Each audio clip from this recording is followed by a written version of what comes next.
Hello friends, very warm welcome to Chicky's Biology another video. In this video today we will discuss about GLP. आज हम लोग बात करेंगे GLP की। और GLP क्या होता है?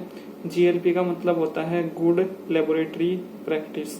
और लेबोरेटरी में हम लोग कैसे अच्छी प्रैक्टिस कर सकते हैं, किन किन बातों को हम लोगों को ध्यान में रखना होता है, कौन कौन से पैरामीटर्स को हम लोगों को अपने माइंड में रिमेम्बर रखते हुए लैब में काम करना है, इन सभी चीज़ों को जो हम लोगों को बताता है वो हम लोगों को GLP बताता है। गुड लेबोरेटरी प्रैक्टिस की जो गाइडलाइंस होती हैं वो गाइडलाइंस हमें ये सभी चीज़ें बताती हैं। और इन्हीं सभी गाइडलाइंस के अंतर्गत, इन्हीं सभी गाइडलाइंस के तहत हम लोग अपने लैब में काम करते हैं।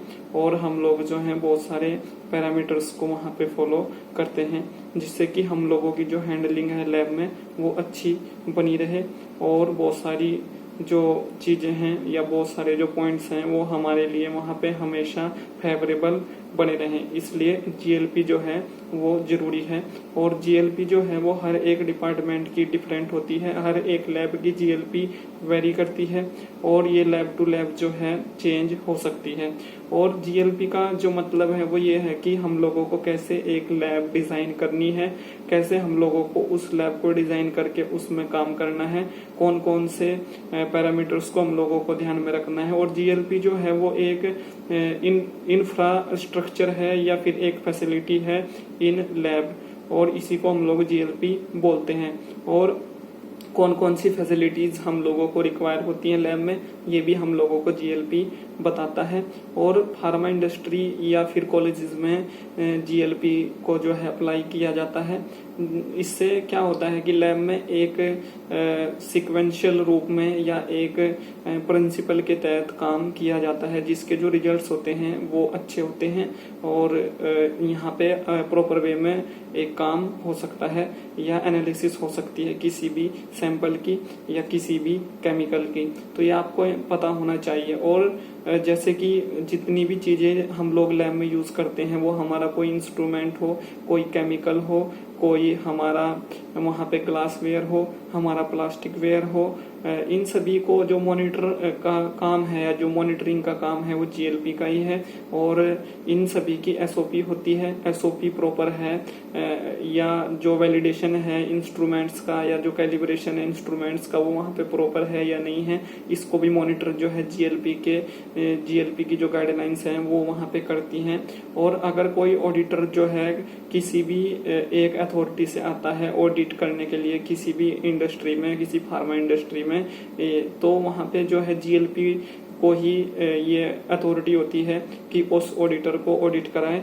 और GLP के जो पर्सन होते हैं वो उसको वहाँ पे ऑडिट कराते हैं और जितने भी वहाँ पे पैरामीटर्स होते हैं उनको बताते हैं कि सर ये इस SOP से ऑपरेट हो रहा है, ये इस SOP से ऑपरेट हो रहा है। तो पूरा का पूरा जो SOP है या जो लैब में जितनी भी फैसिलिटीज़ हैं वो प्रॉपर वर्किंग है या नहीं है, इन सभी को मॉनिटरिंग की जो जिम्मेदारी है वो GLP की वहाँ पे बनती है। और GLP का एक छोटा सा सेक्शन होता है हर डिपार्टमेंट के अंदर। लाइक जैसे कि अगर हम लोग बात करें QC डिपार्टमेंट की, तो QC जो है वो एक लैब ही है, क्वालिटी कंट्रोल की एक लैब है। वहाँ पे बहुत सारे एक्सपेरिमेंट लगते हैं किसी भी ड्रग के, भले ही वो फिजिकल एक्सपेरिमेंट हो या वो केमिकल एक्सपेरिमेंट हो या वो एक तरह से वहाँ पे बायोलॉजिकल एक्सपेरिमेंट हो, क्योंकि 3 पैरामीटर्स पे हम लोग किसी भी ड्रग की एनालिसिस करते हैं, केमिकल एनालिसिस, बायोलॉजिकल एनालिसिस या फिर वहाँ पे फिजिकल एनालिसिस।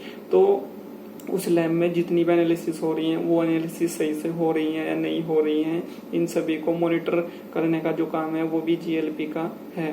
तो कैलिब्रेशन का काम GLP का है, वैलिडेशन का काम GLP का है QC लैब में या अदर किसी लैब में। और SOP या प्रॉपर गाइडलाइंस वहाँ पे फॉलो हो रही हैं या नहीं हो रही हैं, या जितने भी इंस्ट्रूमेंट्स हैं उन पे कोई ऐसा तो एम्प्लॉय काम नहीं कर रहा है जिसको उसके बारे में प्रॉपर नॉलेज नहीं है या उसको ट्रेनिंग प्रॉपर वहाँ पे नहीं है, तो इसको भी मॉनिटर GLP करता है। और सेफ्टी और हजार्ड्स जो हैं एक लैब के अंदर उनको वहाँ पे प्रॉपर फॉलो करा जा रहा है नहीं किया जा रहा है, ये भी मॉनिटरिंग GLP की होती है। और ये सभी चीज़ें जो है जीएलपी देखता है, या मशीन्स जो वहाँ पे हैं, डॉक्यूमेंटेशन का जो काम है वो सही वे में हो रहा है नहीं हो रहा है, सीक्वेंस में हो रहा है नहीं हो रहा है, इसको भी जो है जीएलपी वहाँ पे मॉनिटर करता है। या जितने केमिकल्स वहाँ पे यूज़ हो रहे हैं उनके लिए जो सेफ्टी लेवल्स हैं उनकी हैंडलिंग के लिए वो वहाँ पे फॉलो हो रहे हैं नहीं हो रहे हैं, इसको भी जीएलपी देखता है। और अगर ये सभी चीज़ें सही वे में फॉलो होंगी तो जो रिजल्ट्स होंगे एनालिसिस के, ड्रग के एनालिसिस के जो रिजल्ट्स होंगे क्यूसी की लैब में, वो रिजल्ट्स फेवरेबल होंगे, वो अच्छे होंगे। और अगर ये सभी चीज़ें फॉलो नहीं होंगी या ये गाइडलाइंस वहाँ पे फॉलो नहीं होंगी जीएलपी की, तो रिजल्ट्स जो होंगे एनालिसिस के ड्रग के वो अच्छे नहीं होंगे। और जो ऑडिटर होगा अगर वो वहाँ पे आ जाता है तो वहाँ पे अगर वो उस कल्चर को देखता है या उस एक इंफ्रास्ट्रक्चर को देखता है या उस एक फैसिलिटी को देखता है, तो वो अपनी जो अथॉरिटी है जहाँ से आपकी इंडस्ट्री को अप्रूवल मिला है वहाँ पे जाके आपकी शिकायत भी कर सकता है, जिससे कि आपका जो अप्रूवल है, जो आपका लाइसेंस है वो रद्द हो सकता है। तो ये भी आप लोगों को पता होना बहुत जरूरी है। और माइक्रो लैब जो होती है, जो प्रोडक्शन डिपार्टमेंट होता है, प्रोडक्शन डिपार्टमेंट का जो जीएलपी देखता है वो क्यूए डिपार्टमेंट देखता है, और ये भी जीएलपी की गाइडलाइंस के थ्रू ही वहाँ पे मॉनिटर करता है। और ट्रेंड पर्सन अगर हैं आप लोग और किसी लैब में चले गए हैं, क्यूसी की लैब में सपोज दैट चले गए हैं, और वहाँ पे प्रॉपर एसओपी या प्रॉपर जो है जीएलपी फॉलो नहीं हो रही है, तो आप कितने भी ट्रेंड पर्सन हैं आप भी अच्छे रिजल्ट्स वहाँ पे लेके नहीं आ सकते। तो ये एक ड्रॉबैक है, ये एक डिसएडवांटेज है जीएलपी प्रॉपर न होने का। एम्प्लॉय के ऊपर भी इसका बहुत ज़्यादा इफेक्ट पड़ता है, उसकी परफॉर्मेंस पे इफेक्ट पड़ता है। और बहुत सारी और भी चीज़ें जो है लैब में मॉनिटर की जाती हैं जीएलपी के प्रिंसिपल्स के थ्रू, लाइक जैसे कि वहाँ का टेम्परेचर, रूम टेम्परेचर, क्योंकि एक प्रॉपर टेम्परेचर में ही बहुत सारे इंस्ट्रूमेंट्स जो हैं वहाँ पे काम करते हैं। हर एक इंस्ट्रूमेंट का एक ऑप्टिमम टेम्परेचर होता है वर्किंग का, तो ये वहाँ पे जो है देखा जाता है जीएलपी के प्रिंसिपल्स के थ्रू। और कौन सा इंस्ट्रूमेंट कब वैलिडेट हुआ है, कब कैलिब्रेट हुआ है, नेक्स्ट उसकी डेट क्या है वैलिडेशन की, कैलिब्रेशन की, इसको भी मॉनिटरिंग का काम जो है जीएलपी का ही होता है या जीएलपी के पर्सन्स का ही होता है। और जीएलपी का जो सेक्शन होता है उसमें बहुत सारे पर्सन जो है काम करते हैं। और जीएलपी में जो ड्यूटी होती है वो जनरल ड्यूटी होती है, इसमें नाइट शिफ्ट नहीं होती। ये भी मैं आप लोगों को बता रहा हूँ अगर आप यहाँ पे काम करने के लिए इंटरेस्टेड हैं, और सैलरी भी अच्छी यहाँ पे मिलती है। और जो इलेक्ट्रिक कनेक्शन है वो प्रॉपर काम कर रहे हैं लैब में, या जो ग्लास वेयर हैं, जो प्लास्टिक वेयर हैं वो कैलिब्रेटेड हैं या नहीं है, ये भी जीएलपी का ही देखने का काम होता है। और जितने भी वहाँ पे इंस्ट्रूमेंट्स होते हैं या जो केमिकल्स होते हैं उनके लिए एक अलग एंट्री रजिस्टर होता है, तो वहाँ पे एंट्री प्रॉपर हुई है या नहीं हुई है उस एक रजिस्टर में उस इंस्ट्रूमेंट को यूज़ करने से पहले, जैसे कि वेइंग बैलेंस होता है, तो वहाँ पे कुछ लोग क्या करते हैं कि ऐसे ही उसको यूज कर लेते हैं, वहाँ पे एंट्री नहीं करते। तो एंट्री को देखना, डॉक्यूमेंटेशन को प्रॉपर रखना है जीएलपी का काम होता है।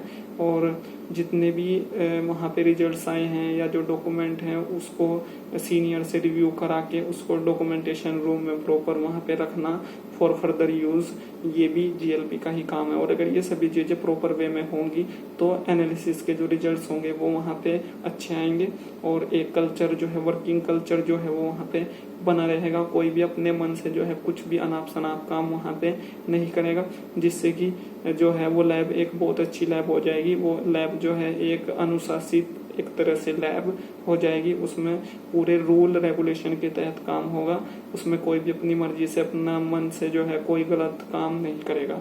और प्रॉपर उस लैब का वेंटिलेशन हुआ है, या जब हम लोग किन्हीं केमिकल्स को यूज़ करते हैं जैसे कि एस्ट्रेसोफोर या अदर किसी केमिकल को यूज़ करते हैं तो उसमें से बहुत सारी फ्यूम्स उड़ती हैं, तो वहाँ पे जो है उनकी हैंडलिंग के लिए क्या फ्यूम वुड वहाँ पे बना है या नहीं बना है ये भी जीएलपी ही देखती है। और बहुत सारे जो हजार्ड्स होते हैं, जो सेफ्टी लेवल्स हैं वो वहाँ पे फॉलो हो रहे हैं नहीं हो रहे, क्योंकि हर केमिकल की हैंडलिंग के लिए एक अलग सेफ्टी लेवल होता है, तो उसके तहत तो उसको वहाँ पे हैंडल किया जा रहा है नहीं किया जा रहा है, इसकी मॉनिटरिंग भी जो है जीएलपी की होती है। और जब आप कोई लैब डिज़ाइन करते हैं फार्मा कंपनी में या किसी कॉलेज में, इंस्टीट्यूट में या यूनिवर्सिटी में, तो उसका जो डिज़ाइन है या उसका जो एक आर्किटेक्चर है वो जीएलपी के जो प्रिंसिपल्स हैं या जो जीएलपी के एक तरह से जो गाइडलाइंस है उन्हीं के तहत लैब को डिज़ाइन किया जाता है। और जो पीसीआई है, पीसीआई के जो नियम हैं वो ये कहते हैं कि जीएलपी को प्रॉपर फॉलो किया जाए, भले ही वो फार्मा कंपनी में किया जाए, भले ही वो जो है एक इंस्टीट्यूशनल लेवल पे किया जाए या अदर किसी इंडस्ट्री में किया जाए। So thank you friends, thank you for watching and to subscribe the channel for upcoming videos and latest updates. और ये जो जीएलपी है ये मेनली होती है लैब्स के लिए, लैब्स में कैसे काम करना है, लैब्स में कैसे इंस्ट्रूमेंट्स को हैंडल करना है, कैसे उनका वैलिडेशन करना है, कैसे उनका कैलिब्रेशन करना है, इन सभी की जो मॉनिटरिंग की जिम्मेदारी है वो जीएलपी की होती है फार्मा क्यूसी कंट्रोल लैब।